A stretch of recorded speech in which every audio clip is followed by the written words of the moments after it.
King Saul disobeys God's command, and the Lord rejects him as king. Samuel the prophet grieves over Saul's failure. God tells Samuel to go to Bethlehem to anoint a new king from Jesse's sons.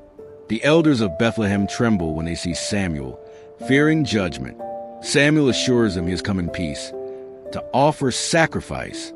He invites Jesse and his sons to the sacrifice.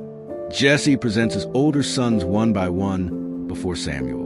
Samuel is impressed by Eliab's stature, but God says, "Man looks at the outward appearance, but the Lord looks at the heart."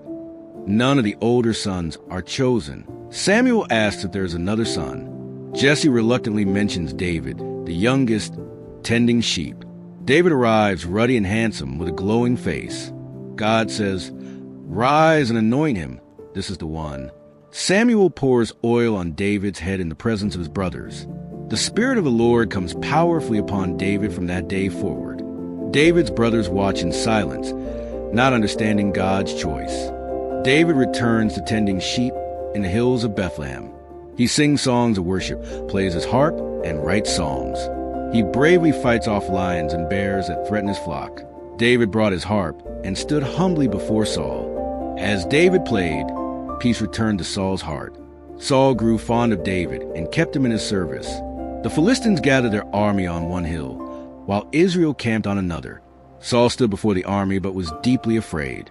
Meanwhile, David arrived at the camp bringing food for his brothers. Goliath, the Philistine champion, came out towering above all men. He shouted a challenge for Israel to send a man to fight him. David heard Goliath's words and was filled with courage instead of fear. David told Saul he would fight Goliath. Saul offered his bronze armor to David, but it was too heavy for him. David removed the armor and chose only his sling, staff, and 5 smooth stones. David told Saul that God who saved him from the lion and bear would also deliver him from Goliath. Saul looked at David and finally agreed, saying, "Go, and the Lord be with you." David went down a brook and carefully chose 5 smooth stones. He placed them in his shepherd's pouch and held his sling in hand with his wooden staff. With courage, David stepped forward to face the giant. Goliath saw David coming and mocked him for being only a youth. The giant cursed David by his gods and threatened to feed him to the birds of the air. David boldly replied that he came in the name of the Lord Almighty, the God of Israel. Goliath moved closer, raising his massive spear. David ran quickly toward the battle line, reaching into his pouch for a stone. He put the stone into his sling and aimed it at the giant's forehead. The stone struck Goliath on the forehead, and the giant fell face down to the ground. David ran to the fallen giant, took Goliath's own sword, and cut off his head. The Philistines fled in terror, while the Israelites shouted in victory. The Israelites shouted with joy as David returned from the battlefield. Women came out singing and dancing with tambourines to celebrate the victory. They sang, "Saul has slain his thousands, and David his tens of thousands." Saul became jealous when he heard the people praising David more than him.